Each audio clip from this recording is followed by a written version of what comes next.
Hi ನಮಸ್ಕಾರ. ನಾನು ನಿಮ್ಮ ರಾಯಲ್ ಹ್ಯಾಕರ್. ಇದು ಜುಲೈ 4ರ ಕರೆಂಟ್ ಅಫೇರ್ಸ್ ವಿಡಿಯೋ ಈಗ ಓಪನ್ ಔಟ್ ಆಗ್ತಾ ಇದೆ.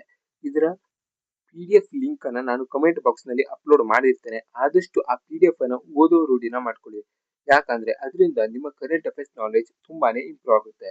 ಹಾಗೆ ವಿಡಿಯೋ ಕಡೆ ಬರೋದಾದ್ರೆ ಫಸ್ಟ್ನೇ ಟಾಪಿಕ್ ನೋಡೋದಾದ್ರೆ 16ನೇ ಹಣಕಾಸು ಆಯೋಗ ಶಿಫಾರಸು. ರಾಜ್ಯಕ್ಕೆ ಸಿಕ್ಕ ಅನುದಾನ. ಪಂಚಾಯಿತಿಗಳಿಗೆ 18,889 ಕೋಟಿ. 16ನೇ ಹಣಕಾಸು ಆಯೋಗದ ಶಿಫಾರಸಿನ ಪ್ರಕಾರ ಕರ್ನಾಟಕದ ಗ್ರಾಮ ಪಂಚಾಯಿತಿಗಳಿಗೆ 18,889 ಕೋಟಿ ಸಿಗಲಿದೆ ಎಂದು ಗ್ರಾಮೀಣಾಭಿವೃದ್ಧಿ ಹಾಗೂ ಪಂಚಾಯತ್ ರಾಜ್ ಸಚಿವ ಈಶ್ವರ್ ಖಂಡ್ರೆ ತಿಳಿಸಿದರು. ಎಷ್ಟನೇ ಹಣಕಾಸು ಆಯೋಗ ಅಂದ್ರೆ 16ನೇ ಹಣಕಾಸು ಆಯೋಗ. ಮತ್ತು ಎಷ್ಟು ರೂಪಾಯಿ ಅಂದ್ರೆ 18,889 ಕೋಟಿ ರೂಪಾಯಿಗಳು. ಇದು ಸ್ವಲ್ಪ ನಂಬರ್ಸ್ ಅನ್ನ ನೆನಪಿಟ್ಕೊಳ್ಳಿ. ಅದ್ರ ಬಗ್ಗೆ ಸ್ವಲ್ಪ ಡೀಟೇಲ್ಸ್ ಅನ್ನ ಕೊಟ್ಟಿದ್ದಾರೆ ಇಲ್ಲಿ. ಮೋಟಾರು ವಾಹನ ಕಾಯ್ದೆಯಡಿ ಪರಿಹಾರ ಮತ್ತು ನಿಗದಿ ಸುಪ್ರೀಂನಿಂದ ಸ್ಪಷ್ಟ ಮಾರ್ಗಸೂಚಿ.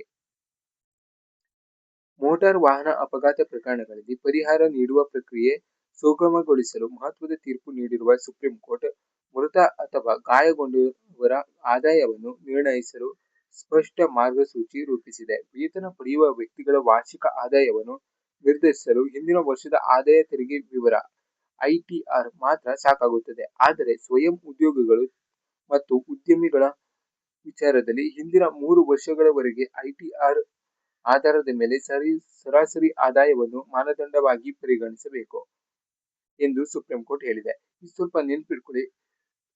ಗೌರ್ಮೆಂಟ್ ಎಂಪ್ಲಾಯೀಸ್ ಮತ್ತೆ ಉದ್ಯೋಗಿಗಳಾದ್ರೆ ಹಿಂದಿನ ವರ್ಷದ ITR ಮಾತ್ರ ಸಾಕಾಗುತ್ತೆ. ಆದ್ರೆ ಸ್ವಯಂ ಉದ್ಯಮಿಗಳು ಆಗಿದ್ರೆ ಅವರ ಹಿಂದಿನ 3 ವರ್ಷದ ITR ನ ಆಧಾರದ ಮೇಲೆ ಸರಾಸರಿ ಆದಾಯವನ್ನ ಲೆಕ್ಕಾಚಾರ ಮಾಡಲಾಗುತ್ತದೆ ಅಂತ. ಹಾಗೆ ನೆಕ್ಸ್ಟ್ ಟಾಪಿಕ್ ಕಡೆ ಹೋಗೋದಾದ್ರೆ ಎಥೆನಾಲ್ ಕೇಂದ್ರ ಸ್ಪಷ್ಟನೆ. ಇದು ಕೂಡ ಈಗ ಸೋಷಿಯಲ್ ಮೀಡಿಯಾದಲ್ಲಿ ಆಗಲಿ ಪ್ರಚಲಿತ ಘಟನೆಗಳಲ್ಲಿ ತುಂಬಾನೇ ಟ್ರೆಂಡಿಂಗ್ ನಲ್ಲಿರೋ ವಿಷಯ ಇದು. ಎಥೆನಾಲ್ 20 ಪೆಟ್ರೋಲ್ ಮಾರಾಟ ವ್ಯವಸ್ಥೆಗೆ ಬಗ್ಗೆ ಸಾಮಾಜಿಕ ಜಾಲತಾಣಗಳ ಮೂಲಕ ತಪ್ಪು ಮಾಹಿತಿ ಹರಡಲಾಗುತ್ತಿದೆ ಎಂದು ಕೇಂದ್ರ ಸರ್ಕಾರ ಹೇಳಿದೆ. ಎಥೆನಾಲ್ E20 ಅನ್ನೋದು ಈಗಾಗಲೇ ರಿಲೀಸ್ ಆಗಿದೆ. ಇದ್ರ ಬಗ್ಗೆ ಒಂದಿಷ್ಟು ವಿವಾದಾತ್ಮಕ ಸಂಗತಿಗಳು ಸೋಷಿಯಲ್ ಮೀಡಿಯಾದಲ್ಲಿ ತುಂಬಾನೇ ಪ್ರಚಾರವಾಗ್ತಿತ್ತು. ಅದ್ರ ಬಗ್ಗೆ ಇಲ್ಲಿ ಡೀಟೇಲ್ಸ್ ಕೊಟ್ಟಿದ್ರೆ, ಆದ್ರೆ ಸರ್ಕಾರ ಅದಕ್ಕೆ ಏನೇನು ಅಂತ ಸ್ವಲ್ಪ ಇಲ್ಲಿ ಹೇಳಿದೆ. ಏನಂದ್ರೆ ಲೀಟರ್ ಎಥೆನಾಲ್ಗೆ ಉತ್ಪಾದನೆಗೆ 3 ರಿಂದ 5 ಲೀಟರ್ ಸಂಸ್ಕರಿಸಿದ ನೀರು ಬಳಕೆಯಾಗುತ್ತದೆ. ಅಮೆರಿಕ, ಬ್ರೆಜಿಲ್, ಕೆನಡಾ, ಜಪಾನ್ ಸೇರಿದಂತೆ ಹಲವು ದೇಶಗಳಲ್ಲಿ ಇಂಧನದಲ್ಲಿ ವಿವಿಧ ಪ್ರಮಾಣದಲ್ಲಿ ಎಥೆನಾಲ್ ಬಳಕೆ ಇದೆ. ಪ್ರಯಾಣಿಕ ಕಾರು ಹಾಗೂ ದ್ವಿಚಕ್ರ ವಾಹನಗಳನ್ನು ಬಳಸಿ ಪರೀಕ್ಷೆ ನಡೆಸಲಾಗಿದೆ. ಎಥೆನಾಲ್ನಿಂದ ಇಂಧನ ದಕ್ಷತೆ ಅಲ್ಪ ಮಾತ್ರ ಬದಲಾಗುತ್ತದೆ. E20 ಪೆಟ್ರೋಲ್ಗಾಗಿ ವಿನ್ಯಾಸ ಆಗಿರುವ ವಾಹನಗಳು ಅನ್ವಯವಾಗುವ ವಾರಂಟಿಗಳಿಗೆ ಹಾಗೂ ವಿಮೆಗಳಿಗೆ ಅರ್ಹವಾಗಿರುತ್ತವೆ.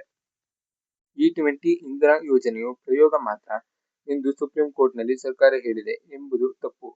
ಕೋರ್ಟ್ನಲ್ಲಿ ನಡೆಯುತ್ತಿರುವ ವಿಚಾರಣೆಯು ಎಥೆನಾಲ್ ಪಡೆಯುವ ಪ್ರಕ್ರಿಯೆಯ ಗುತ್ತಿಗೆ ಅಂಶಗಳಿಗೆ ಸಂಬಂಧಿಸಿದೆ. ಎಥೆನಾಲ್ ಮಿಶ್ರಣ ಯೋಜನೆ ಒಳಿತು ಕೆಡುಕುಗಳ ಬಗ್ಗೆ ಅಲ್ಲ.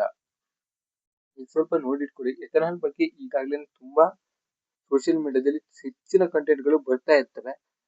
ಇದ್ರ ಬಗ್ಗೆ ಸರ್ಕಾರ ಏನು ಹೇಳಿದೆ ಅನ್ನೋದನ್ನ ಸ್ವಲ್ಪ ಕೊಟ್ಟಿದ್ದಾರೆ, ನೋಡಿಟ್ಕೊಳ್ಳಿ.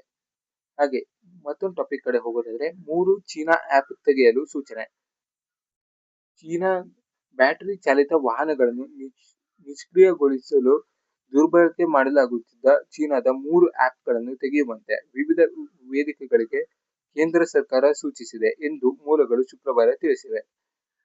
BAT, BMS, ಲಾಸಿಜಿ, ಎಪೋಕ್ ಐಆನ್ ಈ 3 ಆಪ್ಗಳನ್ನ ಇದು ಚೀನಾ ಓನ್ ಮಾಡಿದೆ.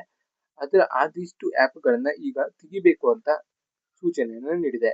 ಯಾಕಂದ್ರೆ ಇಲ್ಲಿ ಸ್ವಲ್ಪ ರೀಸನ್ ಎಲ್ಲ ಕೊಟ್ಟಿದ್ದಾರೆ, ನೋಡಿಕೊಳ್ಳಿ, ಬೇಕಾಗಬಹುದು. ಇದಿಷ್ಟು ಇವತ್ತಿನ ಇಂಪಾರ್ಟೆಂಟ್ ಆದ ಟಾಪಿಕ್ ಗಳಾಗಿದ್ವು. ಮುಂದಿನ ವಿಡಿಯೋದಲ್ಲಿ ಸಿಗೋಣ. ಅಲ್ಲಿವರೆಗೂ ಟೇಕ್ ಕೇರ್, ಬಾಯ್ ಬಾಯ್. ನಾನು ನಿಮ್ಮ ರಾಯಲ್ ಹ್ಯಾಕರ್.